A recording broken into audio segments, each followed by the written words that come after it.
There is nothing like the excitement that comes with hosting an amazing dinner party, and I just hosted a beautiful Galentine's dinner with a few unexpected touches. So, if you are in your hosting era or trying to get into it and you want some tips on how to put together an elegant, beautiful night that is memorable for everyone who attends, then you need to tune in to this video. So, grab a drink, cozy up, and let me walk you through all I did behind the scenes to put this amazing night together.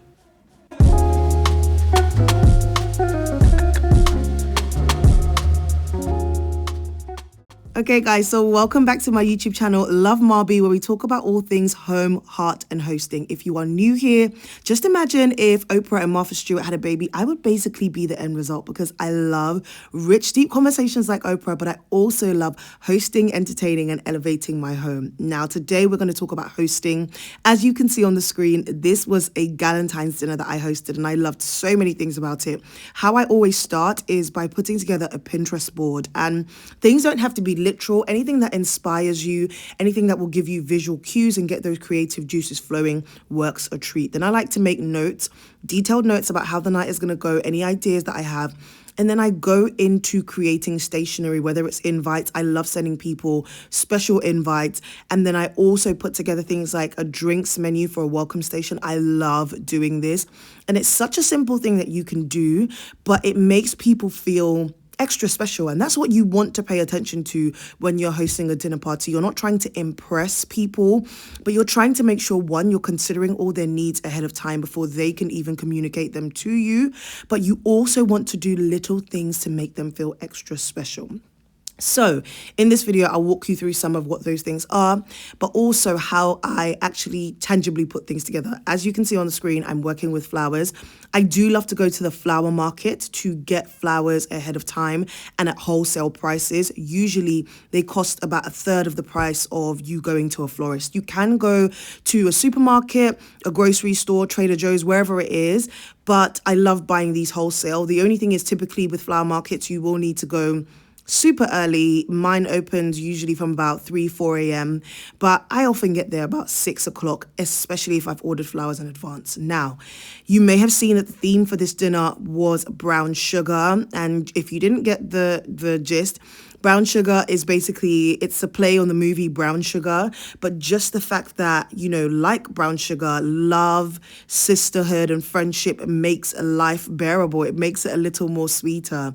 And what's life without a bit of sweetness, So I wanted to play on all those things, but also the fact that brown is the Pantone color of the year. Well, it's mocha or mocha, but, brown works. And I thought, we look amazing in brown. All the ladies that were going to be in attendance, we would look amazing in brown. So I just ran with that theme. Now, with the flowers, I couldn't find the exact colors that I wanted. So I decided to kind of just lean into the pinks a bit more. I didn't want the night to include like heavy reds or deep, deep pinks, but I thought the baby pinks would complement it. What you can see is me reflexing the roses. Now, this is a great way to make your roses look a bit more elevated, a bit more luxurious. Sometimes you'll see this done in big floral arrangements or at florists. You're just pulling back the petals a little bit. If you have sharp nails, you want to make sure you don't rip the petals and you want to go slowly. This is such a therapeutic thing to do, but you're literally just going down to the base and flipping the petals over very, very gently, very delicately. And you see the difference it makes to the roses. They just look a lot more alive, a lot more vibrant. And I do this and then set the roses aside the day before. Now, ideally, when you get pockets of time a few days before your dinner party, you want to use it to do the prep of the things that are going to take you the longest. So I believe a day or two before was when I was doing this. I wanted to make some dried fruit slices because I was going to make welcome drinks, cocktails, but also an activity for the dinner party was cocktail making. Now, if you want to make your dinner parties a bit more interesting, try and include an activity in there that feels interactive. I love doing activities, games, discussions around the table, and I'll walk you through those a bit later. But last year for Galentine's, we did cake decorating, and this year I wanted to do cocktail making. Now, the cocktail making was a lot less hectic and, time intensive for me because literally there wasn't much prep apart from little things like this, like garnishes.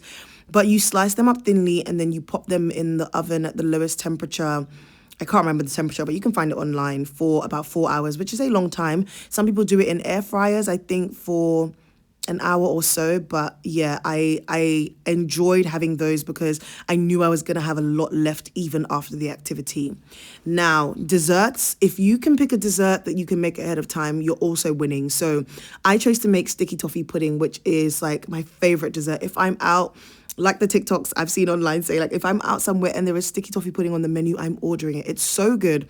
A lot of people get surprised when they find out there's dates involved, but it's just such a good dessert. Like, it's just moreish. Like, you just want more and more. Now, I'm gonna let you in to a little truth. I'm gonna be transparent. This was my first time making sticky toffee pudding, and this is why I wanted to make it the day before. I made a mistake. I was doubling up the recipe, which I didn't end up needing to because her recipe made enough for 8 little cakes. So I thought, oh my gosh, like, I'm going to need to double it. I didn't need to. So I ended up having to make it twice. If you're not like a perfectionist like me, you don't need to. I'm working on, like, not fixating on things needing to be perfect, but sticky toffee pudding is such a good dessert that I wanted it to taste just right. And I made a mistake with doubling up the measurements that I needed for something. So I made it again the next day, in the early afternoon, just so it would be perfect. But anywho, making dessert ahead of time to know if you need to kind of go back in and fix things is just a life hack. Now, I'm using floral foam for my flower arrangements. I was also doing this the day before, so whilst the cakes were in the oven, just to make sure that on the day I wasn't frantic trying to put flowers together. Some things that you just need time and mental space for, you want to do as far in advance as possible. So I had soaked the floral foam in water. You want it to drink as much water as possible. And then I used saucers that I had at home, and I just cut the floral foam in half and use floral tape to make like a bracket for them to sit. So you tape across and then you go the other side across as well. You don't always have to use floral foam. I just didn't want to use vases alone. If I did use a vase instead for this arrangement, I would have just used like a grid. But I wanted something that would provide me a bit of structure to work with. I know some people use chicken wire. If you did want to do that, you can instead. But yeah, this is the option I went with. Now, you can see there's still a bit of white in the hydrangeas. I had to spray paint the hydrangeas, but I ran out of some of the brown spray paint that I had. It's not just general spray paint. It's paint that you can use for flowers. You can use it for fake flowers, for real flowers. I got it from the flower market, but you can get it online as well. But either way, I think it did help, so that the hydrangeas just weren't stark white. It's not hydrangea season anymore, but I just got them anyway because it comes in handy for taking up space in the arrangement and just covering a wide amount of the base. And I didn't want to use just foliage. So I'd gone in with hydrangeas. I had some carnations as well that had brown undertones, as you can see, but there's still a bit of green because having accents of green, I think, just makes your arrangement look a bit more vibrant and a bit balanced. And then the roses I have that are like a dusky pink are called quicksand. I adore quicksand. When it comes to roses and how they look in your arrangements, ideally for me, I prefer to have roses with a slightly larger head. So usually those are from Ecuador and Colombia, I think. I don't know, is my geography off? I don't know. But yeah, you want to get roses that have a slightly larger head, especially so that when you do reflex them, they take up a bit more space. And reflexing is opening up the petals, as you saw earlier. And then I also had some orchids that I put in there. I can't remember the name of this orchid. I want to say it's a Cybidium orchid. I could be wrong, but go on Pinterest and you will find a bunch of different options. I love the color of this. I wanted something brown. She couldn't find me any actual brown options. So this is what I ended up with. I don't mind because for me, I get to keep the flowers after the dinner parties, and I want it to be flowers that I enjoy looking at. So that's what I went with. Even with the napkins, which you'll see a little later, I wanted to make sure that the napkins that I use for my place settings were napkins that I would actually use again and again. So I was going to buy brown napkins to fit in with the theme, but then I was like, when would I realistically ever use brown napkins again? Like, I might, but it just didn't feel that probable, so I went with pink instead, which you'll see later, because I want to make sure the things I'm buying work for me long term beyond each individual event. After arranging the flowers, I did a quick tidy up just to make sure my surfaces were clean, especially when you're working with floral foam or pieces of flowers that end up shedding. but at least I knew it was done. Then I toyed around with the idea of putting the arrangement on one of my glass urns, and I loved the way it looked. But then I just had to consider, like, I don't like having floral arrangements at dinner tables that are at eye level or above eye level, and it just doesn't make sense to me because it it interrupts conversations. Like, people can't see across the table to each other. This was the day of the dinner party, and now I was putting stuff out. Like, I like to lay everything out that I'm going to use. So I'm just showing you my charger plates, the glassware, and the plates I added to my collection. I got those bread plates, which you can see. It's the same as the salad plate that I have, and then the dinner plate in this range as well. It's from Costa Nova. Absolutely love it. Excuse the lighting here. I didn't put my ND filter on, but it's the same arrangements that you saw. I know you saw 3 arrangements. The third arrangement was to stay on the island because I wanted something that would look pretty on the island with the welcome drinks and for the cocktail making session. I decided to keep everything else glass, so see-through, just to allow light to pass through because I just love the way that looks and feels. I had varnished my table the day before, which is why it looks extra shiny. But yes, these are all the variations of candlesticks that I have. Everything doesn't need to be matchy-matchy. It's glass, so it complements each other well anyway. But I have a bunch of different candlestick holders that, you know, just work. And even some of the thicker ones that you can see in the middle of the table, like the one I'm using now, that is used to hold pillar candles, but it's got a small hole in the middle. So for me, when it comes to dinner parties and hosting and, you know, building your collection, get things that are versatile and that you can use across the board and that work well with each other. They don't have to be the exact same, but when you start to layer, you can see visual texture. So now, even without the charger plates on the table, you can see how the center of the table already looks rich. And you want a variety of heights. And can you see what I meant about keeping the floral arrangements below eye level? Like, the table still looks full and rich, but people can still talk to each other. Candles are the exception to me because people can see through the candles. And yeah, I just love the way it looks. Again, it's not heavily brown in terms of the colors. Really, there ain't really much brown apart from the table. But, you know, we're going to work with it. Now, I'm going in with my bread plates alongside the charger plates. The charger plates are extremely big. They are wide. I got them from a lady that I normally hire event crockery from. She needed to get rid of a few, so I have some that I then added to my collection from her, but they're massive, which is why it feels like I'm struggling for space on the table. And I am seating 10 for this dinner. Normally, comfortably, I would sit 6 or 8 with these charger plates, but yeah, they are massive. I also got some bread knives. So they're like butter spreaders bread knives. They're from Olympia. And I was so excited being able to add this to my collection because I wanted a formal place setting. So your bread plate goes on the left. If you are ever at a dinner and you don't know which is yours, your bread plate is on your left and all your glassware is on your right. So the top right of your place setting. I was squeezing for dear life. I decided not to go with a water glass. I just did 2 glasses for wine. But then people actually end up picking, because not everyone does, you know, a white wine for their starter and then a red wine for the main. So people ended up using 1 glass for water if they needed it. It was fine because I just thought it's going to be too hectic trying to squeeze all of this in. But I was okay trying to squeeze it in because I knew the bread plates will come off the table once we were done with the starters, and it would give people a little bit more room to work with. But yeah, it is what it is. I was working with my dinner table and every single person that I wanted to be there was important to me. So I stuck with my guest list of 10. And then I've gone in with my mains plate. I love this plate set from Costa Nova. It's the beaded, the pearl set. There are dupes that you can get, but I love the original version. I think they just nail it. It's from Portugal. But we have in the UK a lot of people that resell this brand. So then I go in with the napkins that I mentioned to you, the pink ones. I love the undertone of them and I can't wait to use them for some spring tablescapes. But can you see how here I'm going in with the plates? And I love that the plates are white and they complement everything. And then it doesn't feel too heavy on the eye. I think food looks amazing in a simple white plate. But even if you have a colored plate, just try to stick to things that will actually complement each other and not feel overwhelming. I think the table looks very balanced. Yes, okay, I've got a different wig on because, no, you saw the wig already. Okay, intrusive thoughts.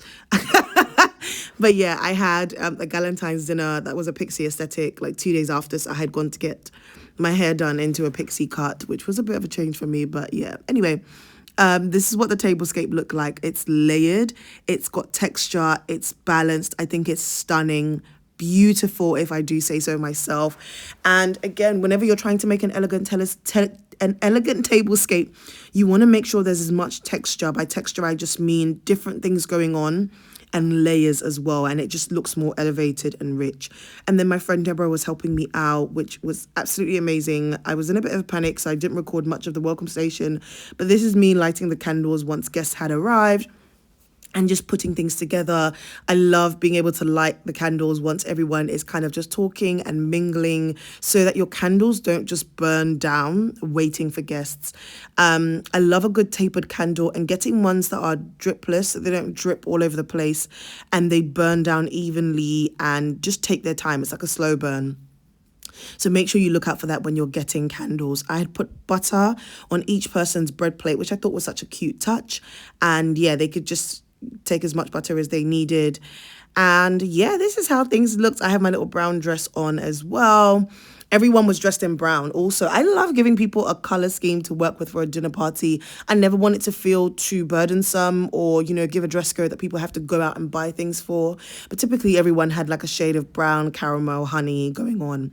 My friend Iffy helped with making the cocktail. So while I was prepping the starters, I literally talked her through what to add for the cocktails, and she put this together.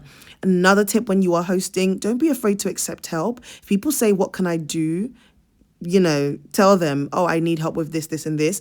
And, even if they don't say what can they do, direct someone to help you with what you need help with, because it will help with you not looking and feeling flustered. This was me kind of blowtorching the marshmallows for the chocolate martini. So for the welcome station, we had chocolate martinis, we had a brown sugar mojito and a not so penicillin. And I kept it to 3 drinks and just gave options that people could pick from. The drinks were flowing when guests got to sit at the table. We started playing games, which is another tip for hosting dinner parties. You want to have questions and games ready in advance. My kitchen it's like an open plan setup with my dining space. So I'm able to be there. But again, I delegate this to someone. So I say, could you just help with running through the questions, asking the questions? We had a Gen Z babe, Deborah, my darling Deborah, who didn't know some of the answers to the questions. So I let her ask the questions, and some of it was around, rom-coms, black love movies, Brown Sugar the film, old school R&B songs, finish the lyric, different things that you can literally pull from online and play the game. And my friend Iffy has a game called Music and Social, which is great for dinner parties. If you search online music and social, it's such a great game to play. People get really competitive. And whilst this is happening, what it allows for is for you to be able to go away and put things together that you need to, because people aren't just at the table struggling to have conversation, because you need to bear in mind some people are extroverted, some people are introverted, and you want to have a nice balance. With things like starters, I like to do some in advance. So for example, I made the salad but I didn't dress it because you don't want it to be soggy. Then I also made the chicken karaage. Did I say it properly? We say chicken karaage sometimes online, but it's chicken karaage, and then which is like a Japanese kind of fried chicken. Then I made sure the prawns I cooked just before it was time for them to be served. But with deli containers, I literally just chopped up the onions, the shallots, the garlic, all the things that needed to go in the pan so that it was ready to go. But it was great. I shared the starters family style. I don't have clips for YouTube for that, but you'll see it on my Instagram at Marbie's Kitchen. Now, after the starters and some more playing of games, I got everyone to go next door to the living room so that the activity would be a surprise. I didn't let anyone know what the activity was going to be, except my friend Deborah, who was helping me set up. So this is what it looked like. I absolutely loved it. And I loved using the acrylic risers to kind of have varying heights. I love having a mix of these. People always ask where they're from. I'll try to link them below. But I got 2 different sets of these so that I could have a variety of sizes. And it just helps to just have visual interest. Like, part of visual interest when you're hosting or decorating or doing anything is having things in different heights and then grouping things together. So the glassware, each team, there was teams of 4, each team got to make their cocktail in 2 glasses. And I just love how the station looks, just adding florals in the middle and trying to create symmetry. So whatever was happening on the left was also happening on the right to some extent, even if it wasn't all the same thing. So the syrups was from Bristol Syrup Co.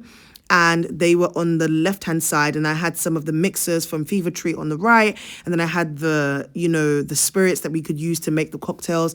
I put some purees in jugs. This is such a fun activity. I can imagine if you did like a couples night, like a games night with a bunch of couples or girlfriends, this would be such a fun thing to do. And everyone made their cocktails in pairs. They got competitive. So I was explaining kind of what they would need to do and what they needed to bear in mind, that we were going to judge based on taste and the way things looked. But it was so fun. People got really competitive.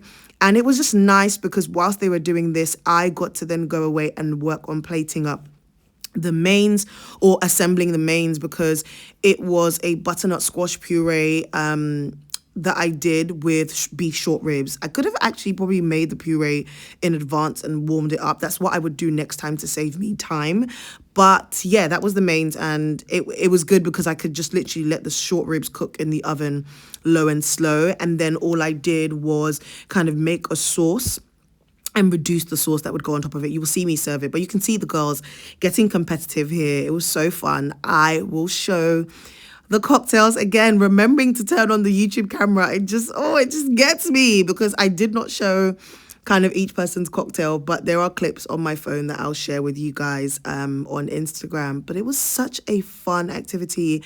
And then I started to plate the mains, and literally I just like to give myself an assembly line, and whatever I do for one, I go in and do the next. Literally, that's just the quickest way when it comes to anything to do with hosting for me.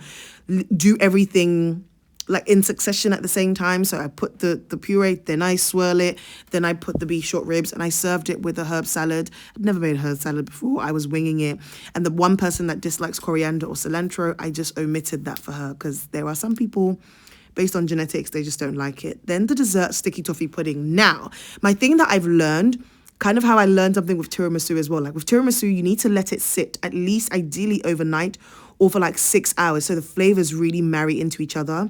With sticky toffee pudding, I have learned that ideally you want to microwave it or heat up the cake a little bit. So when you pour the syrup, like it just seeps into it. Yes, you're going to make holes and poke holes, but it just makes a difference when the cake, I don't know if it's like the air pockets that open when you heat it up. But anyway, everyone enjoyed it. I made the mistake of not taking the ice cream out in advance, like early enough so that it could be soft enough for me to quenelle it. But yeah, anyway, it was fine. Everyone enjoyed it. It was lovely. I learn as I do. It's not about being an expert or trying to like overly impress people. Just creating a safe space for people to enjoy themselves. The conversations we had were so good. We spoke about love. We spoke about, I think I had just questions that I asked, like, have you ever loved someone that belonged to someone else? Again, based on the whole film Brown Sugar, things about, romantic love. What did love first feel like to you? We spoke about sisterhood. We spoke about friendship breakups. It was such a good night. We had such great conversation, and playing games like Finish the Lyric, or like music trivia was such a great way because people would end up bursting out into song, and just all the nostalgia was just there. So I hope you've learned some tips that help you curate an amazing dinner party for whatever you're hosting. Remember, it's about intentionality, and I'll see you guys next time.